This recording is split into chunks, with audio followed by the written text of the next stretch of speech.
Plus j'entre personnellement et avec d'autres dans le mystère du monde, dans le mystère de l'homme, dans le mystère de Dieu, plus j'ai l'impression à la fois d'un abîme qui m'échappe totalement et d'une présence qui m'habite de plus en plus.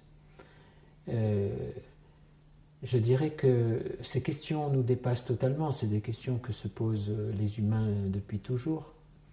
Elles nous dépassent totalement, nous n'aurons jamais le dernier mot, mais en même temps, on entre dans le sens de sa propre vie, le sens de la vie du monde, le sens de la relation avec Dieu, le sens de la relation humaine de manière très très forte.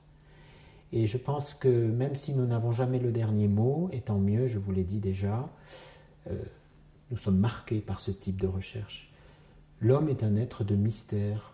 Si je considère l'autre comme un mystère, non pas ce que je ne peux pas comprendre, mais ce que je n'aurai jamais fini de comprendre, je vais peut-être le respecter davantage, il va m'intéresser davantage, et je vais peut-être le comprendre davantage, je vais peut-être admettre davantage qu'il soit totalement différent de moi sur bon nombre de points.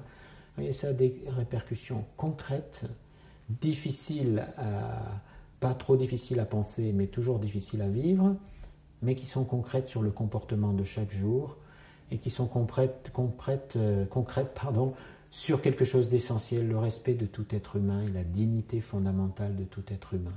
Et ça, c'est toujours un défi, qu'on soit en France, qu'on soit en Chine, qu'on soit dans le monde entier. Il me semble qu'il y a là un chemin d'ouverture extraordinaire.